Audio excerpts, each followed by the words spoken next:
2026년 새해가 밝았습니다. 여러분 새해 하면 어떤 마음이 먼저 드시나요? 새해에 대한 기대감에 대한 설문조사를 이전에 한 적이 있었습니다. 2647명의 성인을 대상으로 조사를 했는데 새해에 대한 기대감이 어떠십니까? 이렇게 물었습니다. 그랬더니 새해에 기대가 된다라고 답을 한 사람은 대략 68% 정도 되었습니다. 그러니까 과반수 이상이 새해가 되면 기대가 된다 이런 고백을 했습니다. 또 새해를 맞이하는 느낌은 어떻습니까? 라고 했을 때 좋다, 기쁘다, 반갑다 이런 긍정적인 대답이 45.9% 절반 가까운 수준이었습니다. 이어서 아무 느낌이 없다가 30%, 싫다, 불안하다, 위태롭다 이런 부정적인 견해도 25%나 되었습니다. 분명 우리 또한 지난주에 예배 드렸고 또 이번 주에 동일하게 예배를 드리는 상황에 있지만 크게 달라진 것이 없어 보이지만 지난주와 이번 주는 아주 큰 차이가 있습니다. 그것은 2025년도 마지막 예배였고 오늘 2026년도 첫 예배라는 점입니다. 그냥 쭉 살아가는 삶 같은데 하나님께서는 연말로 한 해를 마무리하게 하시고 또 새해라는 선물을 주셔서 다시 하나하나 1월 1일부터 카운트를 하면서 새로운 마음으로 우리가 살아가도록 원하시는 것 같습니다. 주님께서 주신 새로운 해, 새로운 날이기에 우리 믿는 그리스도인에게는 더욱 기쁘고 더욱 기대가 되는 또 새해인 것 같습니다.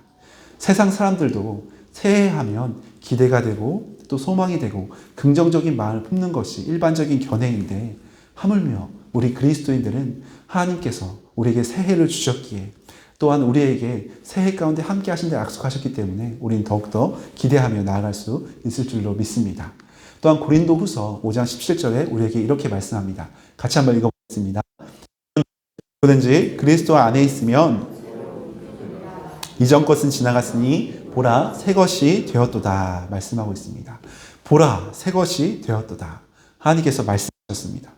우리는 주 예수 그리스도 안에 있는 주의 자녀이기 때문에 더더욱 새해에 주 안에 소망을 품고 나아가는 우리 모든 성도님들 되시기를 축복합니다.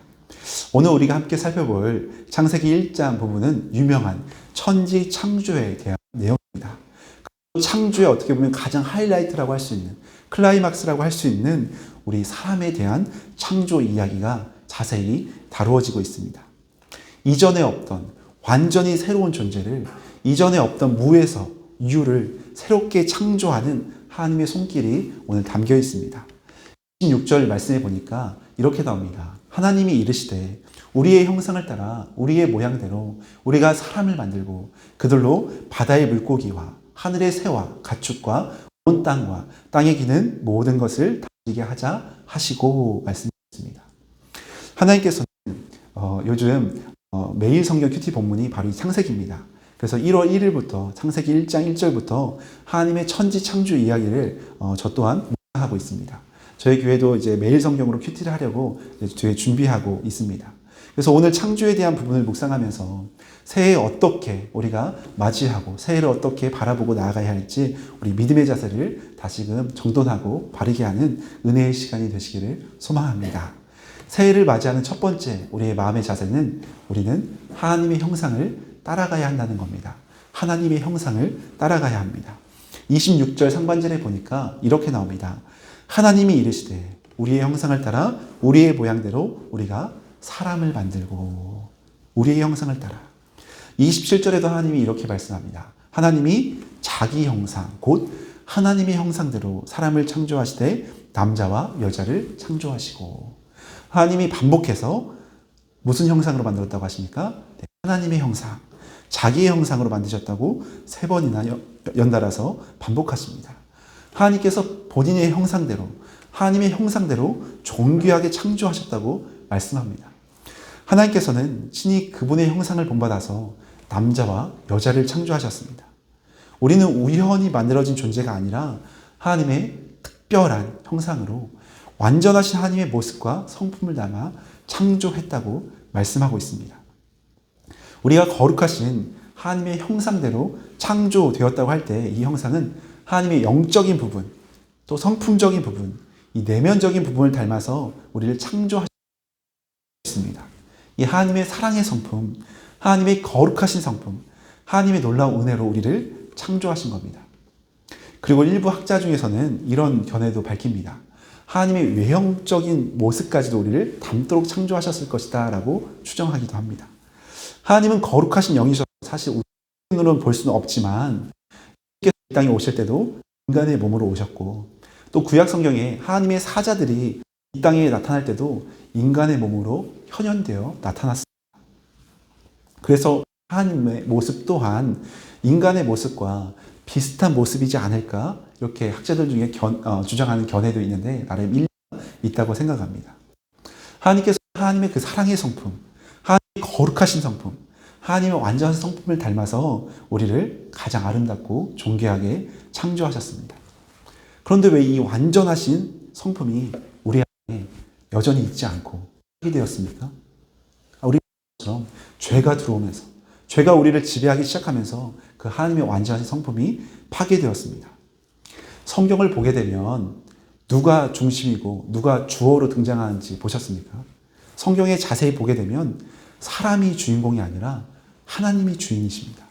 하나님이 주어이시고 하나님이 중심에 자리 잡고 있습니다. 특별히 천지 만물을 창조하고 있는 이 성경을 시작하고 있는 창세기 첫 부분부터 보면 성경의 주어는, 역사의 주관자는 하나님이심을 분명하게 선포하고 밝히고 있습니다. 그래서 1장 1절 보니까 이렇게 나옵니다. 같이 선포해 보겠습니다. 태초에 하나님이 천지를 창조하셨다. 아멘. 아무것도 없는 세상에 하나님이 천지를 창조하셨다고 말씀합니다. 세상이 어떻게 만들어졌는지, 그리고 세상은 누가 주관하는지, 그리고 세상의 끝은 어떻게 되는지, 세상의 시작과 끝의 모든 것을, 알파 오메가 모든 과정을 상세히 설명하는 책은 세상에 성경밖에 없습니다. 하나님께서는 하나님의 백성을 감동시키셔서 하나님의 스토리를 기록하게 하셨습니다.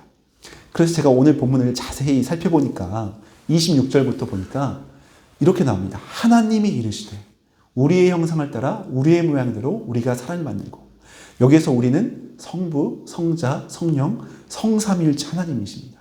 성삼위일체 하나님께서 창조 때부터 함께 의논하시고 함께 하나님의 형상대로 지으셨습니다. 앞서 첫째 날부터 다섯째 날까지 동물까지 창조하실 때는 하나님의 형상이 아니라 그냥 말씀으로 명령하시면 만들어졌습니다. 그런데 하나님의 사람들은 하나님의 형상대로 그 사람을 만드셨습니다. 그리고 27절에도 하나님이 자기 형상 곧 하나님의 형상대로, 28절도 하나님이 그들에게 복을 주시며 하나님이 그들에게 이르시되, 29절에도 하나님이 이르시되, 31절에도 하나님이 지으신 그 모든 것을 보시니. 제가 하나님이라는 단어가 나오면 경외감도 들지만 늘 긴장이 됩니다. 제가 혀가 짧아서 하나님을 정확히 발음을 못할 때가 있어요. 급할 때는. 그렇지만 여러분 양해해서 들어주시면 감사하고요. 저도 경외하는 마음으로 읽겠습니다. 2절, 2절에도 보니까 하나님이 그가 하시던 일을, 3절에도 하나님이 그 일곱째 날을 복되게 하사, 이는 하나님이 창조하시며. 무한반복되고 있죠, 하나님이. 이 짧은 구절에 10번이 넘도록 반복합니다. 저는 부담스러운 단어입니다. 하나님이. 이렇게 하나님이 전적으로 하셨음을 계속 반복하십니다. 히브리어 성경 원어도 제가 찾아보니까 이 하나님이라는 단어가 엘로힘입니다. 이 엘로힘을 반복해서 사용하는데 창세기에서 이 엘로힘은 신들이라는 단어입니다. 그러니까 히브리어 원어 의미로 엘로힘을 강조해서 사용한 것은 가장 강력한 힘과 권세와 능력이 충만한 우리 피조물의 세계와는 정말 비교할 수 없는 완전한 신적인 그분이 우리를 창조하셨다를 강조하기 위해서 엘로힘을 사용했습니다. 우리와는 구별되는 전지전능하신 신이심을, 모든 것 위에 가장 뛰어난 유일한 신이심을 강조하기 위해서 이 단어를 강조해 사용했습니다. 그리고 나서 창세기 이후에 가면 하나님에 대한 호칭을 오히려 엘로힘보다는 야훼, 여호와라는 단어를 사용하거든요. 사실 고대 히브리어는 자음만 있습니다. 그래서 모음이 없다 보니까 후대 사람들이 그 이름을 잊어버렸습니다. 감히 하나님의 이름을 함부로 부를 수 없어서 이 야훼, 여호와 이름이 나오면 구약 백성들이 아도나이, 나의 주님 이렇게 고백했거든요. 감히 하나님의 이름을 부를 수 없어서 그 이름이 나오면 아도나이, 나의 주님 이렇게 겸손히 표현했어요. 그러다 보니까 후대 사람들이 나중에 하나님의 이름을 읽으려고 하다 보니까 어떻게 읽는지 모르는 거예요.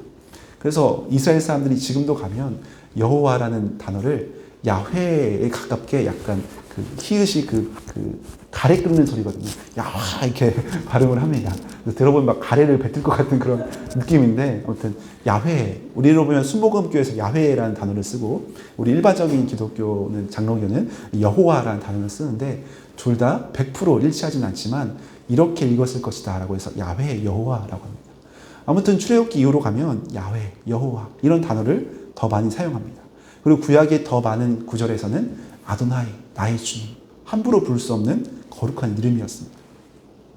오늘 본문 말씀처럼 우리의 인생을 시작하신 분도 하나님 그리고 우리를 책임지시고 이끌어 가신 분도 하나님이심을 강조하고 있습니다.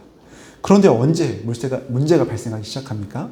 우리의 인생의 주어이신 그 하나님을 배제하기 시작할 때 그 하나님을 세우는 것이 아니라 우리 인생의 주인이 하나님이 아니라 내가 주어가 될 때 내가 주인이 될 때 문제는 시작했습니다.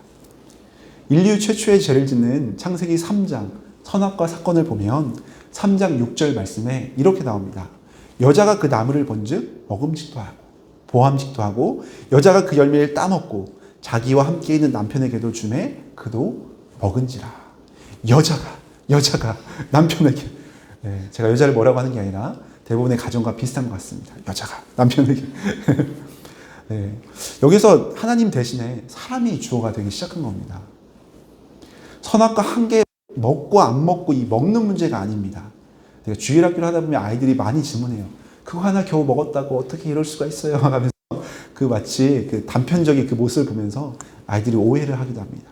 그런데 하나님께서도 치사하게 그거 먹을 거 하나 먹었다고 안 먹었다고 영원한 형벌을 주시는 그런 분이 아니십니다. 주어의 문제입니다. 하나님 그 외의 모든 것을 다 먹으라고 허락하셨습니다.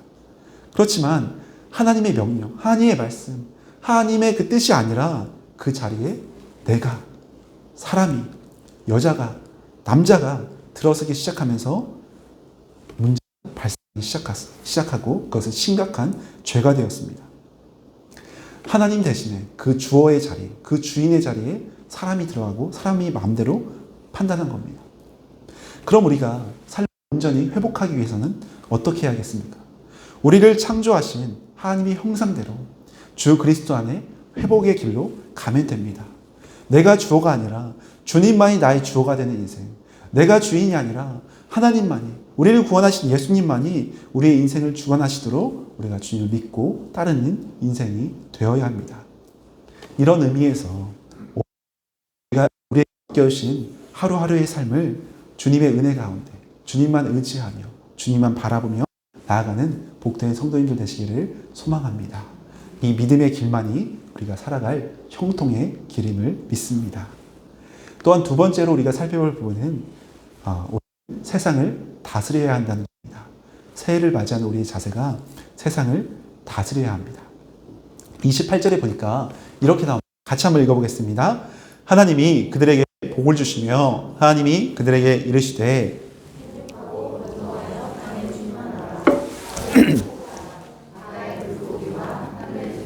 땅에 움직이는 모든 생물을 다스리라. 아멘. 저는 오늘 본문을 묵상하면서 생육하고 번성하라 이 말이 개척교회에 굉장히 어울리는 기도 제목이다라는 생각이 들었습니다. 부흥에 대한 제가 숫자가 많아야 한다 이런 거는 내세우지 않는 사람이라 생각했는데 이 말씀 보면서 주의 뜻이구나. 생육하고 번성해야겠다. 교회에 충만해야겠다. 이게 1차적 명령이구나 해서 열심히 전도해야겠다라는 더 각오를 다지는 말씀 묵상이었습니다. 여기에서 보면 땅에 충만하라 하시면서 땅을 정복하라 이 말을 하잖아요. 그리고 다스리라 이 말씀하십니다. 근데 정복해라, 다스려라 이런 말을 들으면 여러분 어떤 마음이 드세요? 정복해라 이 말을 들으면 뭔가 강한 사람이 약한 자 위에 올라서서 마음대로 짓누른 듯한 그런 좀 압박감이 드는 듯한 단어인 것 같습니다. 그리고 다스려라 이 말도 높은 사람이 낮은 사람을 컨트롤하고 군림한 듯한 그런 뉘앙스로 느껴지기도 합니다. 아마도 이것은 우리가 세속적인 가치관에서 이 단어를 자주 접하면서 이런 상황으로 악용된 경우가 많기 때문에 충분히 들 수 있는 그런 생각입니다. 실제로 서구 사회에서 정복 전쟁을 할 때 이 단어를 이런 식으로 문자적으로 악용해서 사용하기도 했습니다. 우리가 저 미개한 족속을 정복하고 다스리는 것이 하나님의 뜻이다 라고 일방적으로 주장하면서 사랑으로 섬기는 것이 아니라 군사적으로, 힘으로, 억지로 짓누르는 그런 약탈을 한 경우가 실제로 역사 가운데 안타깝지만 있었습니다. 세상은 다스린다라는 표현을 관리하고 다루고 가다듬다라는 이런 사전적 의미로 받아들이고 있습니다. 그렇지만 성경에서 또 오늘 본문에서 정복하다, 다스리라라는 이런 표현은 오히려 우리 신약 성경적으로 해석하면 섬기라라는 의미로 받아들이면 좋겠습니다. 하나님의 형상으로, 하나님의 방법으로, 하나님의 사랑으로 세상을 정복하고 다스리라는 것은 곧 섬기라는 말씀입니다. 하나님이신 예수님도 이 땅에 오셔서 이렇게 말씀하셨습니다. 마태복음 20장 26절에 가면 너희 중에 누구든지 크고자 하는 자는 너희를 섬기는 자가 될 것이다. 오히려 섬기는 자를 통하여서 하나님께서는 다스리는 역할, 또 높은 역할을 맡겨주실 것이라 말씀하십니다. 또한 마태복음 23장 11절에도 너희 중에 큰 자는 너희를 섬기는 자가 되어야 할 것이다 말씀합니다. 섬기는 자를 오히려 높여주실 것이라는 말씀을 하십니다. 크고자 하는 자, 정복하고 다스리려는 사람은 군림하고 압제하고 자기의 힘과 권위를 내세우는 사람이 아니라 하나님의 사랑으로 겸손히 섬기는 사람임을 말씀해주고 있습니다.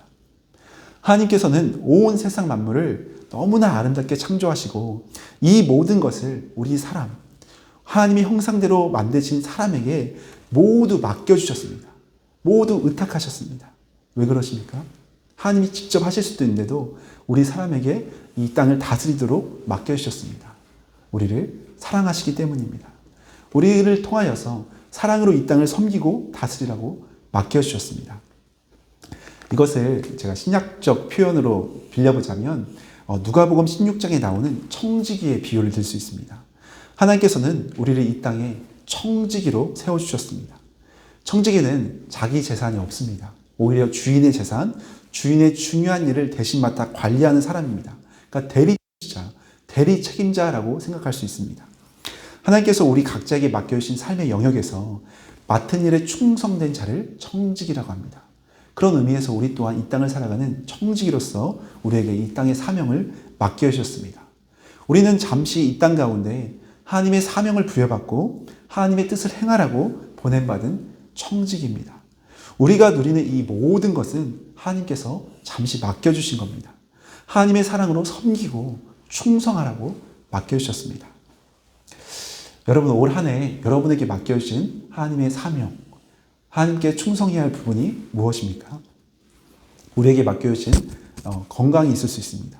그리고 나의 재물이 있을 수 있고, 우리의 또한 가정, 너무나 사랑스러운 이 사랑의 울타리, 또 우리의 가족들이 있습니다. 또 우리에게 맡겨주신 직장과 사업장이 있습니다. 그리고 우리 교회가 있습니다. 우리 각자에게 맡겨주신 올 한 해의 사명이 있을 겁니다. 더 나아가서 이웃과 또 이 나라와 민족, 열방을 향한 우리에게 맡겨주신 기도의 사명이 또한 있습니다. 이런 사명 앞에 우리에게 맡겨주신 이 사명들을 우리가 뜻 가운데 충성되이 감당하는 복된 성도님들 되시기를 소망합니다. 그래서 하나님 앞에 모두 이런 칭찬과 상급을 연말에 받으셨으면 좋겠습니다. 마태복음 25장 21절인데요. 우리 함께 읽겠습니다. 그 주인이 이르되 잘하였도다 착하고 충성된 종아 내가 적은 일에 충성하였음에 내가 많은 것을 내게 맡기리니 내 주인의 즐거움에 참여할지어다. 아멘. 잘하였도다 착하고 충성된 종아. 주님께서 올 한 해 우리 모두에게 해주실 말씀임을 믿고 힘차고 담대하게 맡겨진 사명 가운데 다하시기를 예수님의 이름으로 간절히 축복합니다.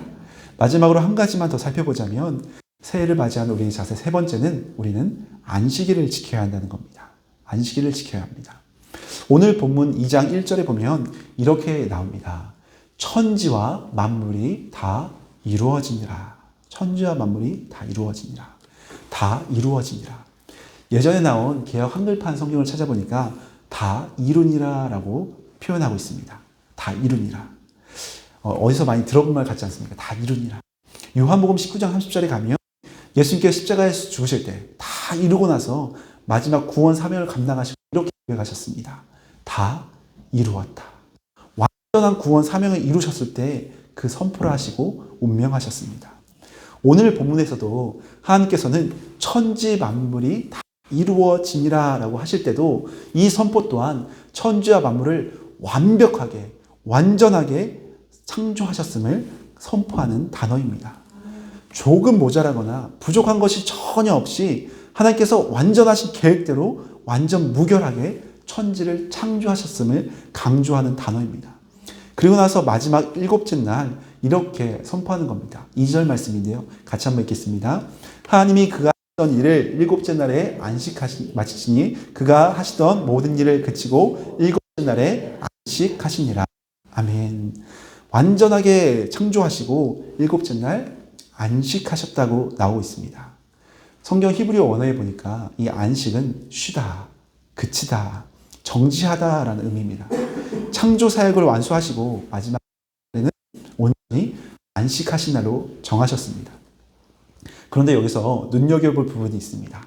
3절에 가니까 하나님이 그 일곱째 날을 복되게 하사 거룩하게 하셨으니 하면서 안식하셨다고 말씀합니다. 일곱째 날을 복되게 하시고 거룩하게 하셨다고 말씀합니다. 일곱째 날 그 자체에 복을 주셨다라고 선포하시는 겁니다.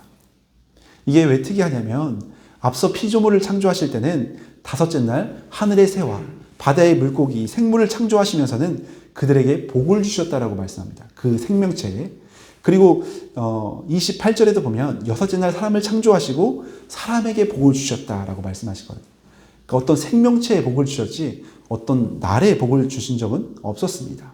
그런데 2절과 3절에 보면 일곱째 날 안식일을 정하시고 그날 자체를 구별하여서 복되게 하시고 거룩하게 하셨다고 말씀하는 겁니다. 여러분, 안식일은 언제일까요? 날짜로 치면은 일곱째 날이죠. 일곱째 날은 현대로 치면 토요일입니다. 토요일. 주일이 첫째 날, 빛이 있으라 말씀하심으로 창조를 시작하신 날입니다. 그래서 지금도 유대인들, 증인, 통일교, 많은 이단들이 하나님의 교회도 문자적으로 일곱째 날을 지키기 위해 토요일을 안식일로 지키고 있습니다. 그래서 우리 기독교인들을 향해서 막 쫓아와서 토요일 안식일인데 왜 그러냐고 왜 막 협박을 합니다. 저도 어렸을 때 전도 당할 뻔했습니다. 너무 당황스러웠어요. 그런데 신약 시대를 살고 있는 우리는 언제를 안식일로 지킵니까? 주일입니다. 주일. 왜 그럴까요? 우리는 예수 그리스도를 믿는 그리스도인들입니다. 우리는 그리스도인입니다. 3년 전부터 예수님을 믿는 사람들 향해서 예수 그리스도를 따르는 자들, 그리스도인이라고 표현했습니다. 그래서 예수님께서 십자가의 죽으심으로 우리의 모든 죄를 다 용서하시고 우리를 위해 죽으시고 부활하시고 새 생명을 주셨습니다. 그래서 우리는 예수님으로 인해 죽고 예수 그리스도로 인해 사는 예수 그리스도를 따르는 증인들입니다. 그래서 신약시대 초기 때부터 예수님이 부활하신 날, 생명을 선포하신 날, 다시 살아나신 그날을 주일로 거룩하게 구별하여 지켰습니다. 골로새서 2장 16절에 가면 이렇게 나옵니다. 같이 한번 고백합니다. 그러므로 먹고 마시는 것과 절기나 초하루나 안식일을 이유로 누구든지 너희를 비판하지 못하게 하라. 이것들은 장래일의 그림자이나 몸은 그리스도의 것이니라. 아멘. 구약의 절기들, 이런 안식일, 사실 저희 안식일뿐만 아니라 유월절, 칠칠절, 초막절 이런 거 지금 그대로 안 지키잖아요. 근데 이제 현대 신약 성경적으로 해석해서 지키고는 있습니다. 아무튼 이런 구약의 절기들은 안식일은 그림자일 뿐이고 그림자가 있다는 건 그 실체가 있다는 거잖아요. 그 실체 몸은 예수 그리스도다.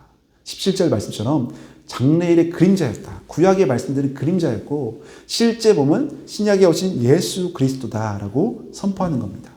그러니까 예수 그리스도로 인해 구약의 안식일이 폐하여진 것이 아니라 완전한 모습으로 신약에 완성된 겁니다. 그래서 예수님께서도 마태복음 5장 17절을 이렇게 선포하셨습니다. 내가 율법이나 선지자를 폐하러 온 걸로 생각하지 말라. 폐하러 온 것이 아니요 완전하게 하려 합니다. 예수님께서 자꾸 구약의 율법들을 지키지 않는 모습처럼 유대인들에게 보여지니까 유대인들이 자꾸 예수님을 비난하니까 예수님이 내가 율법을 폐하러 온 것이 아니라 지금 안 지키는 것은 이걸 폐한 것이 아니라 완전하게 하기 위함이다. 내가 곧 실체이기 때문이다라는 걸 강조했습니다. 완전하게 하기 위해 오신 주님이십니다.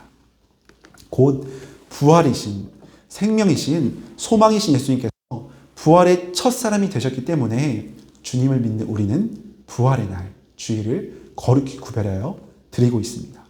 그래서 초대교회 때부터 안식일 논쟁은 지금까지 끊임없이 이어져 왔습니다. 사도 바울도 예수님이 부활하신 주일을 구별하여 지키니까 당시 유대인들이 얼마나 핍박하고 공격했는지 모릅니다. 그래서 사도 바울이 골로새서 2장 말씀, 방금 읽은 그 말씀을 남긴 겁니다. 구약의 절기는 그림자일 뿐이고 실체이신 예수님이 진짜이다. 부활의 예수님이 오셨기에 과거 안식일이 아니라 완전한 안식일인 주일을 거룩히 구별하여 드려야 한다라고 강조하는 겁니다. 하나님께서 천지 만물을 완벽하게 창조하셨습니다. 그리고 안식하셨습니다. 누구를 위해 안식이셨나요? 하나님이 힘드셔서 쉬셨을까요? 아닙니다. 하나님께서 사랑하는 사람들을 위한 안식이셨습니다. 우리로 하여금, 하나님의 형상을 닮은 우리로 하여금 주 앞에 나와 안식하라고, 참된 쉼을 누리라고, 참된 회복을 경험하라고 특별히 복 주시고 구별하여 세운 날입니다. 그래서 예수님께서도 11장, 마태복음 11장 28절에 말씀하십니다. 같이 한번 읽겠습니다. 수고하고 아멘. 수고하고 무거운 짐진 자들아 다 내게로 오라. 내가 너희를 쉬게 하리라. 참된 안식, 참된 쉼을 누리기 위해 주님께서는 우리 삶에 예배를 만드셨습니다. 그래서 이 땅의 모든 교회는 주일 예배를 정말 소중히 여기고 그 주일 예배를 통해서 믿음이 전수되어지고 또 주일 학교, 또 주일 예배를 통해서 다음 세대를 이어온 교회의 역사가 지금까지 이어지고 있습니다. 물론 다른 예배도 중요하겠지만 주님께서 주신 복되고 거룩한 날, 주님께 드리는 구별된 예배이기 때문입니다. 그래서 저도 어릴 때 이제 장로교 보수 교단에서 자라니까 아무것도 사 먹으면 안 되고 돈을 쓰면 안 돼서 정말 경건주의로, 정말 절제주의로 살았던 것 같습니다. 그런데 지금 많이 변화돼서 그래도 자유로운 분위기이긴 하지만 우리의 마음의 중심, 우리의 영적인 자세는 주일, 거룩한 안식일을 주 앞에 정성으로 드리고자 하는 그 예배자의 삶, 예배자의 마음이 우리 심령에 다시금 회복되어야 할 줄로 믿습니다. 그래서 올 한 해 간절히 바라기는 주님 안에 안식할 수 있기를, 참된 평안을 누릴 수 있기를 소망합니다.